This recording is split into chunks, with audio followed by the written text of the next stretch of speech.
November 24th, 1963, 11:21 a.m. Dallas Police Department basement. Millions of Americans are watching live television. NBC, CBS, ABC, every major network broadcasting the same thing. The transfer of Lee Harvey Oswald, the man accused of assassinating President John F. Kennedy 2 days earlier. Oswald, flanked by detectives, walks through the basement corridor toward an armored car. Reporters shout questions, cameras flash. Then, from the crowd of journalists, a man in a dark suit and fedora lunges forward. One shot. A .38 caliber revolver. Point blank range. Oswald collapses. The shooter is immediately tackled by police. "You killed him!" someone screams. The man who fired responds calmly. "I'm Jack Ruby. You all know me." Within 48 hours, Oswald is dead. The only man who could explain what happened on November 22nd is silenced forever. And Jack Ruby, a Dallas nightclub owner with no apparent motive, becomes the man who killed the president. But what if Ruby didn't act alone? What if Ruby knew Oswald before the assassination? What if the mafia wanted Kennedy dead and Ruby was their insurance policy? If you want to understand why a nightclub owner with mob connections murdered the most important witness in American history, hit that like button. It helps us uncover the stories the establishment buried. And subscribe if you haven't already, because what you're about to hear will change everything you thought you knew about November 24th, 1963. Back to Jack Ruby. Jack Ruby wasn't his real name. He was born Jacob Leon Rubenstein on March 25th, 1911, in Chicago, Illinois, the son of Polish Jewish immigrants. Raised in the slums of Chicago's West Side during Prohibition, when Al Capone controlled the streets, Ruby grew up running errands for local mob figures, small-time hustling, scalping tickets, running numbers. By his 20s, Ruby was working in Chicago's nightclub scene, a world controlled by organized crime. In 1947, Ruby moved to Dallas, Texas. He changed his last name from Rubenstein to Ruby. He opened a series of nightclubs, the Silver Spur, the Sovereign Club, and eventually the Carousel Club, a strip joint on Commerce Street. But the Carousel Club wasn't just a nightclub. It was a hub for Dallas police officers, local criminals, and underworld figures. Ruby cultivated relationships with Dallas cops. He gave them free drinks, free access to his dancers. He was friendly, generous, always around. According to FBI files declassified in the 1990s, Ruby had connections to multiple organized crime figures. Louis McWillie, a casino operator in Havana, Cuba, with ties to mobster Santo Trafficante Jr. Carlos Marcello, the New Orleans mafia boss who allegedly said in 1962, "If you want to kill a dog, you don't cut off its tail, you cut off its head," referring to killing Kennedy, not his brother Bobby. Sam Giancana, the Chicago mob boss who worked with the CIA on plots to assassinate Fidel Castro. Ruby traveled to Cuba in 1959 to visit McWillie. The House Select Committee on Assassinations later investigated whether Ruby was involved in gun running or mafia operations there. Ruby denied everything, but the connections were documented. By November 1963, Jack Ruby was a 52-year-old nightclub owner with mob ties, financial troubles, and access to the Dallas Police Department. And then, President Kennedy came to Dallas. November 22nd, 1963, the day Kennedy was assassinated. At 12:30 p.m., shots ring out in Dealey Plaza. President Kennedy is hit. The motorcade races to Parkland Memorial Hospital. Within 30 minutes, Kennedy is pronounced dead. Jack Ruby was at the Dallas Morning News building when Kennedy was shot, placing weekend ads for the Carousel Club. Multiple witnesses confirm this, but within hours, Ruby shows up at Parkland Hospital. Ruby later claimed he went there out of curiosity, but witnesses saw him. One Parkland employee said Ruby tried to enter the emergency room area where Kennedy's body was. Another witness saw Ruby crying in the hallway. That evening, Lee Harvey Oswald is arrested and charged with Kennedy's murder. Oswald is held at Dallas Police Headquarters, and Jack Ruby shows up there too. Ruby attends the midnight press conference where Oswald is paraded in front of reporters. Ruby is standing in the back of the room with a loaded .38 revolver in his pocket. He later said he wanted to shoot Oswald then, but there were too many people. November 23rd. Ruby makes multiple visits to Dallas Police Headquarters. He brings sandwiches for the officers working overtime. He's friendly, familiar. No one questions why a nightclub owner is hanging around a murder investigation. According to the Warren Commission testimony of Detective Don Ray Archer, Ruby had free access to the police building. He was known, trusted. No one stopped him. And on November 24th, Ruby is there again. November 24th, 1963, 11:15 a.m. Dallas police plan to transfer Oswald from city jail to the county jail. It will be televised live. Ruby later claimed he woke up that morning with no plan to kill Oswald. He said he was at Western Union, sending $25 to one of his Carousel Club dancers. The receipt was time-stamped 11:17 a.m., just minutes before the shooting. But here's the problem.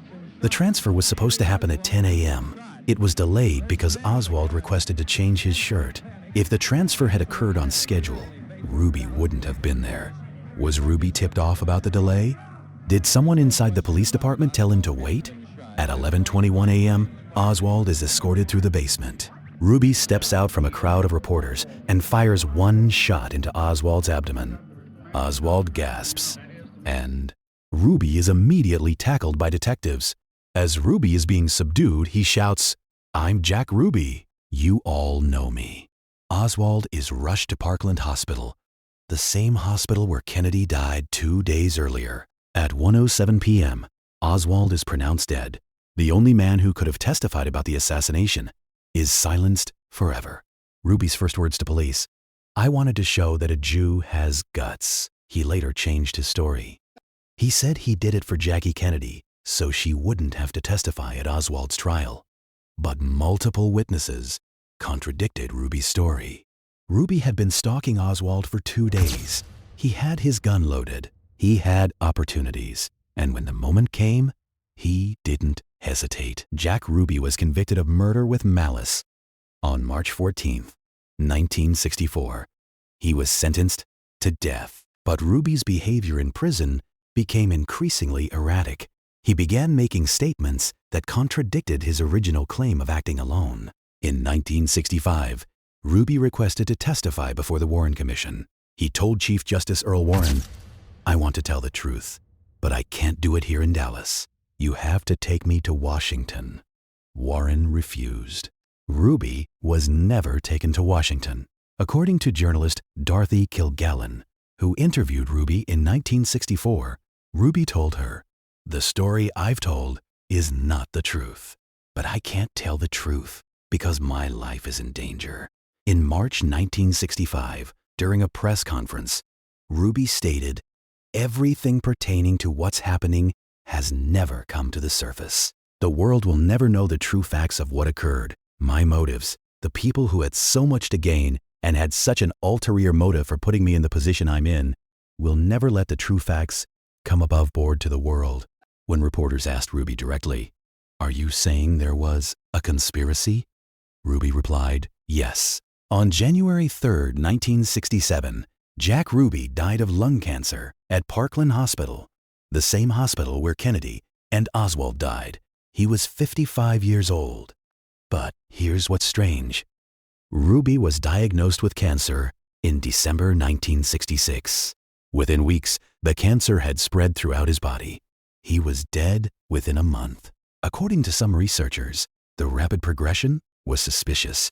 Ruby had been healthy. He didn't smoke heavily.